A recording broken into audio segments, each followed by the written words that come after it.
This is Caribbean News Today, the future of news at your convenience. The recently established Carnival Museum in Porto, Spain is a treasure trove of traditions and stories. It showcases that Carnival is more than just feathers and sequins. It's a fusion of cultures and indigenous heritage. Carnival in Trinidad and Tobago has a rich history that dates back to the 18th century. It is one of the most vibrant and popular festivals in the world. So this exhibition is about J'ouvert, and what you are seeing on this side here is a timeline, and we started from the year 1834 to present day.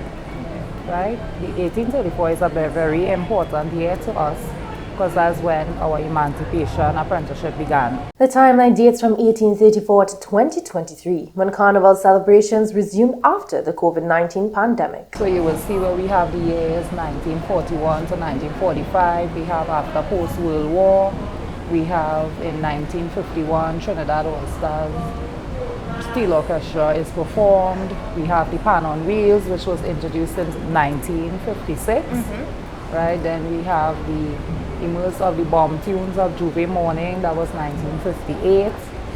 Right, as we're moving along, we have 1975 when DJ trucks started to appear. So everything will be fully broken down. We have straight up to 2023 after the pandemic. What we try to do is recreate the way in which the Jamettes of Port Spain would have lived back then, and that was in the 1800s. Right? So that's the reason why we use the galvanized to recreate that environment in which they would have lived. So you all would have a sense and a feel as of to how it was back then. Venturing into the costume section, a brief background was given on the more popular Carnival characters. We have a traditional character, and this is called the dragon. The dragon is a beast in the devil category as well. So you would see the costume features scales with a long tail, the head, sometimes they have on the wings.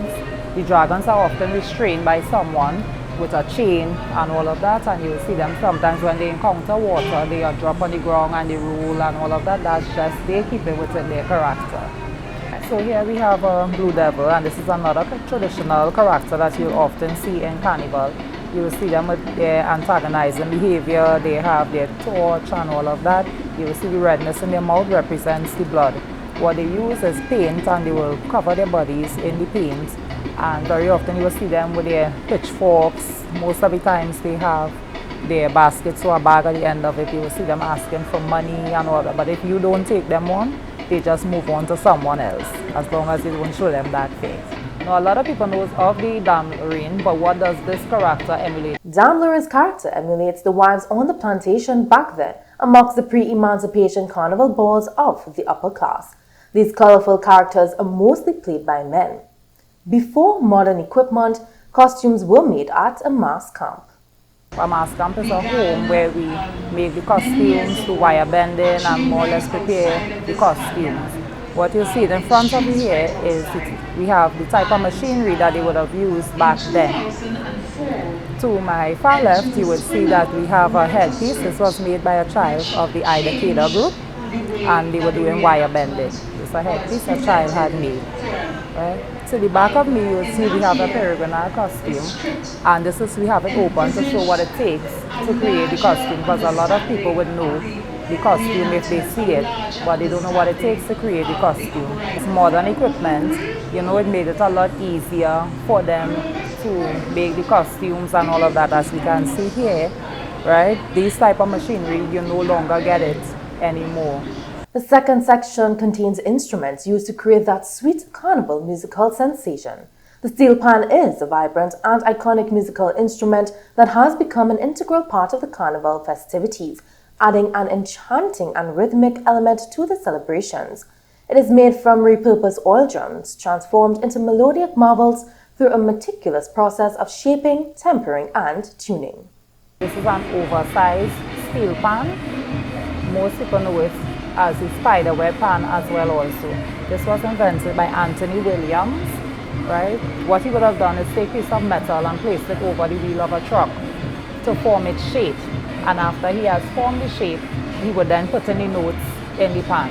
And because of how the notes look in the pan is why they will call it, it looks like a spider web, so that's why they will call it the spider web pan also. It speaks about the bomb competition. The bomb competition is a competition that would have been held on Juve morning before the judges, and it was for the pan bands that had not won anything during the course of the carnival season. They would now come out on Juve morning, and then they would play their classical pieces or non-calypso in front of the judges. So it didn't have to be arranged, choreographed, anything of the sort like that. It was more or less to come out, you put your best foot forward and may the best man win. So the bike wheels that you are seeing here, this is what they would have used back then to transport the pans, and this was also invented by Anthony Williams too as well. Now if you look a little closer here, you would see they would have mounted the pans onto the bike wheels, and that is how they would have transported the pans from point A to point B. So the reason why you see a lot of placards and all of that in this section when it comes to traditional mass versus old mass is because it's still very much existent in Carnival. So it doesn't have to be anything in particular that you put on these cards. It's more or less, however, you as the individual, how you feel, how you want to express yourself. You put it on the placards and you play a mass. So hence the reason why you will see a lot of people, you see they talk about politics on these cards. You see that they speak about global warming, they speak about climate change, you know, it's more or less the peacocking and all of that. That's what you would see on these cards. So it doesn't have to be anything in particular. It's more or less how you, the individual, want to express yourself and how you feel. You put it on your cards and you play a mass. It could even be the hottest topic in the country. They will put on these cards. Right. If you look at some of these on the poster here, this was from the Newsday back in 2000. So you'll see they speak about Lara resigned to party, Danraj looking for criminals, Danraj flashed the gun. So it's more or less what you want to talk about, and these were hot topics at that point in time. So you take it, you put it on your cards and you play a mass with it. So what you are seeing here is a roadway that we created to give the visitors that sense and that feel as to how the roadway will be after the Juve morning celebrations. The character that you are seeing here is a cross-dresser, and these cross-dressers are often played by men. Visitors obtain a sense of the Juve experience by squeezing bottles of colored paint onto the mannequin.